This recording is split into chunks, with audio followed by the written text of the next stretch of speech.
Okay, this is Chapter 6, Test Review. So there's two broad forms of energy. Kinetic energy, which is the energy of motion, and potential energy, that's the capacity to make something happen. Okay, so potential energy can be the chemical... Okay, Chapter 6, Test Review. So the two forms of energy you need to know is kinetic energy and potential energy. Now, under that umbrella of potential energy, we group in chemical energy. This chemical energy is what is in glucose, what's in fats. Okay, those bonds hold chemical energy, which is a form of potential energy. That's the point for this. Now, we're going to take that chemical energy, which is a form of potential energy, and we're going to do metabolic processes to it to ultimately make it into a form of kinetic energy. Okay, but take home here is what? Two forms of energy are kinetic and potential. In chemical energy, the energy of bonds, the energy that is within a molecule of glucose, that's in a molecule of fat, that is a form of potential energy. First law of thermodynamics, just be able to recite what it is. Basically, energy, total energy in equals total energy out. Point here is that not all energy is of the same quality. Okay, sometimes there's high quality energy where it's very contained. There's also low quality energy where it's disorganized. Second law of thermodynamics. Just know what the second law of thermodynamics is. Entropy is the amount of disorder in a system. The more entropy, the more disorder. The less entropy, the less disorder. Okay, for the next few slides, what the point is that the sun is the source of energy. That sun light will drive photosynthesis in plants. That photosynthesis will take the radiant energy from the sun and convert that into chemical energy in the form of glucose. Those are the producers. Now, those producers are going to be a source of glucose, and the consumers, which are us, are going to eat the producers, which are the plants, and we're going to get our energy from the plants. When we use that energy, okay, what we release from using that energy from the plants, it will cycle back and return to the plants. Okay, so let me give an example. So starting at the upper left, sunlight comes down, hits a producer. They're going to do photosynthesis. They're going to take carbon dioxide and water, and they're going to make that into what? Oxygen and glucose. Okay, that's the producers. Consumers, us, we're going to eat that glucose. We're going to take that glucose and release energy. We're also going to release carbon dioxide and water. That's going to loop back to the plants, and they're going to use that as the raw material to do what I just described previously, where they take CO2 and water and the energy of the sun and make glucose. So it's a cyclic process. That's the point of these slides. So I'm just going to go through these somewhat fast because I've told you the point of them. Okay, the point here, every energy conversion, there is a loss of quality energy. Okay, now the thermodynamic laws tell us that we cannot destroy energy. So we can't destroy energy. But when we do a transfer, some of that energy is lost in low quality forms that we cannot use. For example, sound, heat. Okay, once that conversion's done, we can't use those. Those are low quality energies. That's the point here, that when we convert from one energy form to the next, there's a loss of quality energy.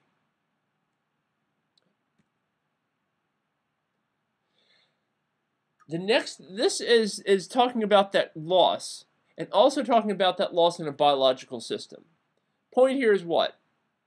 That every time we have a transfer of energy between levels, there is a loss of energy. So for example, going down to the last point, okay, that plant, the sun to the plant, 1,000 calories goes in from the sun, but only 500 calories of plant material come out. Okay, so we've lost a lot of energy along the way, right? Then we go to plant to cow. 500 calories of plant material go in, 50 calories of meat come out.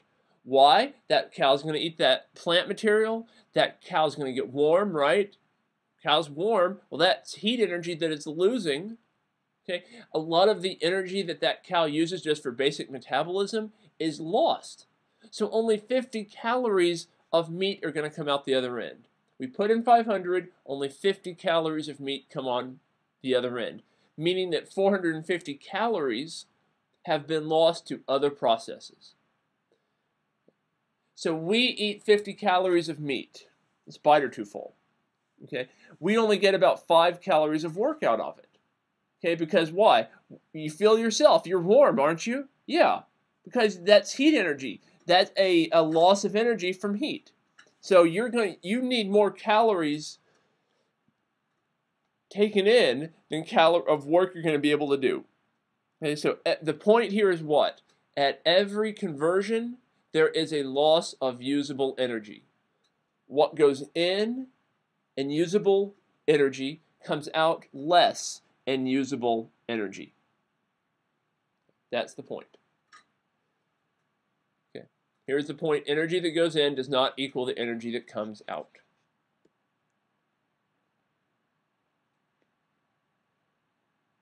Or also the point that the sun releases a lot more energy than we use because we have a stepwise loss.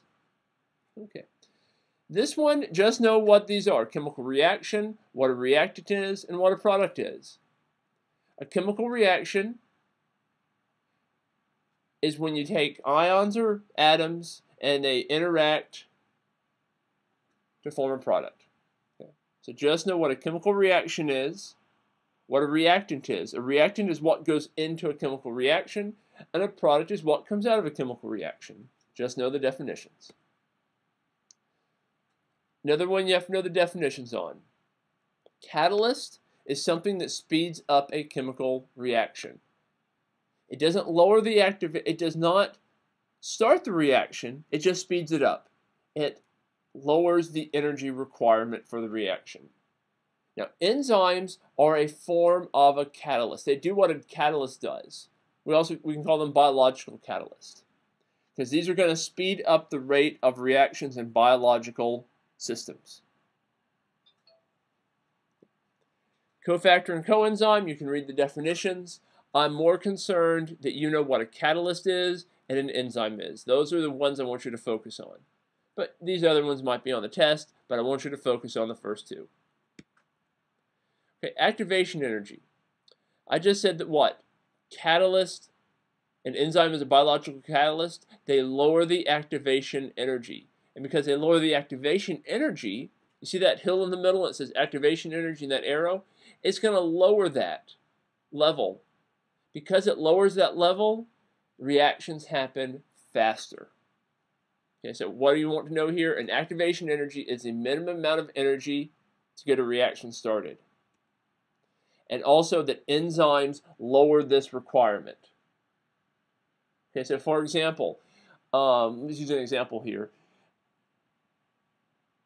I want to go buy a car, right? And if I want to go buy a car and the down payment's $1,000, what if an enzyme could make that down payment $100, right? The money I have to pay is the activation energy. That enzyme is going to lower how much I have to pay to $100. If it lowered it to $100 from $1,000, what's going to happen? More people are going to be able to buy cars, right? Okay, same idea. That enzymes are going to lower the activation energy, the price of admission for a reaction. So that's a good way of thinking about it. The activation energy is the price of admission for a reaction to happen. And an enzyme is going to lower the price of admission. You lower the price of admission, what happens? More of it happens. More people go to something like a movie, right? Because you've lowered the admission price. Enzymes lower the activation energy. Because they lower the activation energy, more reactants combine, interact, and to form products.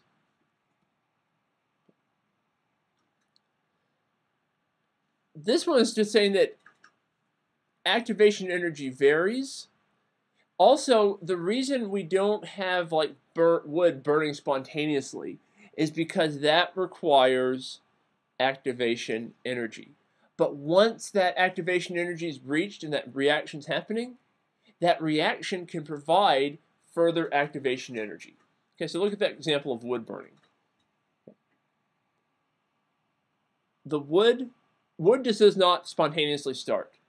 Okay, that wood, you have to put some type of energy into it, that activation energy. But once it gets going, then that wood burns. And the burning of the wood is releasing energy, and that energy it releases will serve as the activation energy for further reactions. Okay. This one, you just need to know the definitions. Endergonic, these reactions, you have to put more energy in than you get out of them. Okay. Exergonic, these reactions, they're going to release more energy than you put into them. So for example, that idea of wood burning, right? I take a match, start the match going. That's an input of energy. I start that wood burning. A lot of energy comes out. So if I compare how much energy I put in, which is the match, compared to how much energy I get out, which is a big wood fire burning, what's more?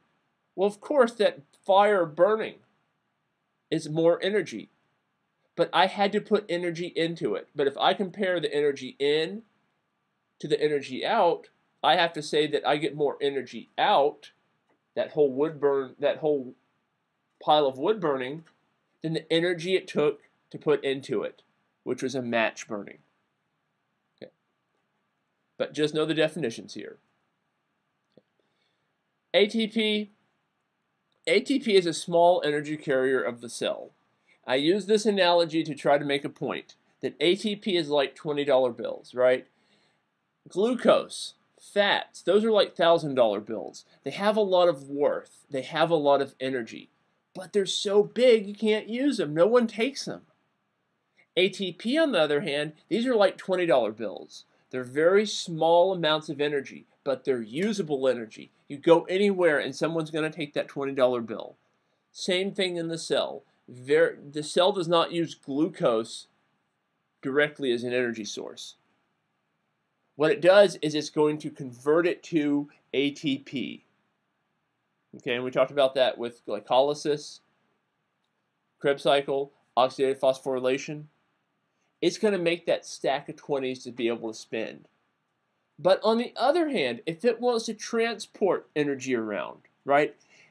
One way of transporting it and storing it is to put it into the form of glucose, because that's a really nice way because it's a $1,000 bill. It's very small and compact for the amount of energy it has. Okay, so there's different times. Sometimes the cell wants a nice, easy to store form of energy. Glucose. It's going to make the $1,000 bill. Sometimes it needs very small amounts of energy. That's the $20 bills here. Then it's going to make ATP from glucose. And it does this in the mitochondria. You have to know this. It happens in the mitochondria, this conversion. Okay. ATP. What is ATP? Adenosine triphosphate has 3 phosphates, and that third phosphate, you see it says PPP, then ribose. Okay, that phosphate group on the far left, P, and all the oxygens around it, the O's, that's the third phosphate. That's the high energy phosphate. Okay, that's the magic phosphate. What do you know here? What is phosphorylation? What is dephosphorylation? Just know the terms. If I add a phosphate, that's phosphorylation. And a phosphate is that PO4. I'm going to go back one slide. Okay, do you see it says phosphate groups on the left? It should be yellow, 3 yellow balls. Okay, if I take off that far left yellow ball, that is dephosphorylation. I'm removing a phosphate group. If I add a yellow ball, that is phosphorylation. I'm adding a phosphate group. Okay, so if I take one of those yellow balls off, I have just done a dephosphorylation. If I add one of those yellow balls, I have done a phosphorylation.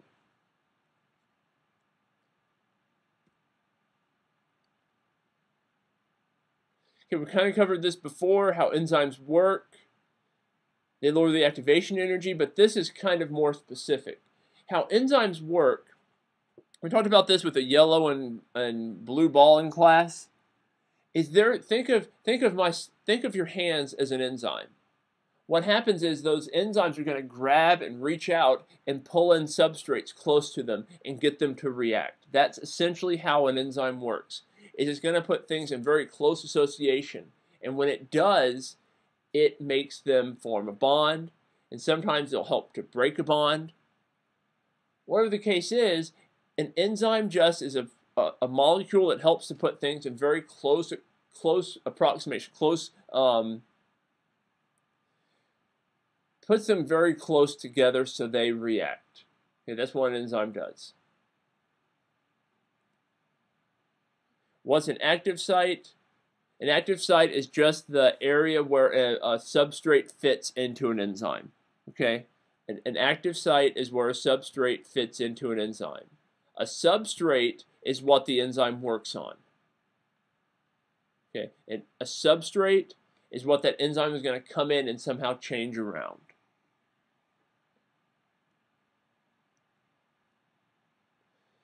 You need to know all 4 of these. I can ask like a multiple choice with this one. Okay. This is 4 things that an enzyme can do. 4 things that an enzyme can do: functional group transfer, rearrangement, condensation, and cleavage. Just know the definitions here. Just know the definitions. What's a functional group transfer?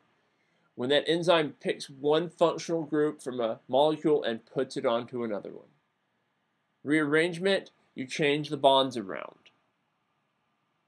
Condensation, you take 2, put them in close approximation, and form a bond between them. Cleavage is the opposite of condensation. You take 1 and you break it apart into 2. And this is just more about how enzymes work. I talked about this before.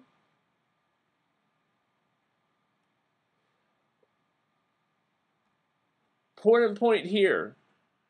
Know that enzymes, their effect can change based on conditions. That's the important point. The effect of an enzyme can vary based on conditions such as temperature, pH, saltiness. Let me give you a good example here so you can remember this. Heat stroke, we talked about this. When someone's outside working, they get heat stroke. Well, what's happening is their temperature in their brain is going up. And what happens is the proteins in the brain start to denature slightly. They start to lose their 3-dimensional shape. And this causes a loss of function. And we see this as what? People slur their speech. They can even die from this, right? Because the proteins in their brain, they're slightly losing shape. Same thing when you have a very high temperature. Okay, this is why having a high temperature can be deadly, because what's happening is you're raising your temperature in your body higher than what it's accustomed to. The proteins, well, those are enzymes, they're going to lose their shape. And as they lose their shape, they lose their function. Now, not all proteins in the brain are enzymes, but the point is what? That as it loses its shape, it loses its function. Okay, that's the point. And I want to make sure you can get this point. When we change conditions for an enzyme, be it the temperature they're working under, the pH they're working under, or how salty the conditions are they're working under, they are going to lose function. They're not going to be as efficient. They still might work, but they're not going to be as efficient. That's the point. This is just an example of how efficient an enzyme is at different pHs. You don't need to know these specific enzymes. Just get the point that there is a sweet spot for all these conditions. And on the left and right of that sweet spot, you have less efficient enzymes. You go too far from that sweet spot, and those enzymes no longer work correctly. That's the point.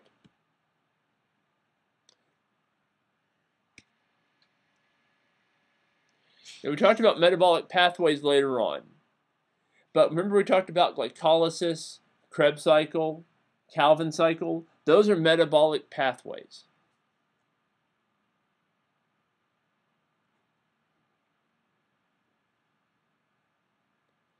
Okay, no allosteric enzymes. You can know the definition here.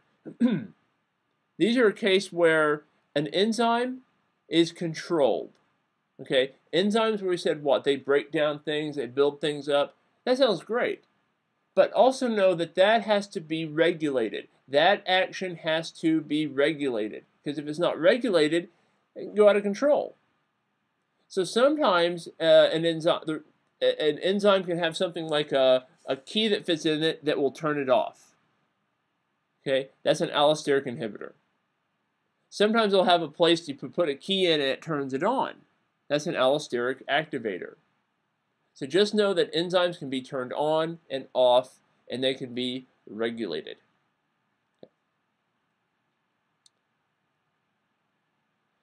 Okay, oxidation reduction. What do you need to know here? Okay, oxidation reduction is a transfer of electrons from one to another. Okay, so that's just a transfer of electrons. Now, if something is reduced, it gains electrons. If something is oxidized, it donates or loses electrons. An oxidation reduction reaction is when one loses electrons and then the other one gains those electrons. That's an oxidation reduction reaction. Okay, so think of two molecules, right? And then think of electrons going from one molecule to the other molecule. The one that's losing the electrons is oxidized. The one that gains electrons is reduced. The whole action of losing and gaining electrons is an oxidation reduction reaction. Now, one word of caution here, reduced. You think, well, how can it be reduced and gain electrons? We're not going to get into the chemistry of it. Just accept it. If you have a question about it, ask me and we can go over it. But just accept this, that when you're reduced, you gain electrons.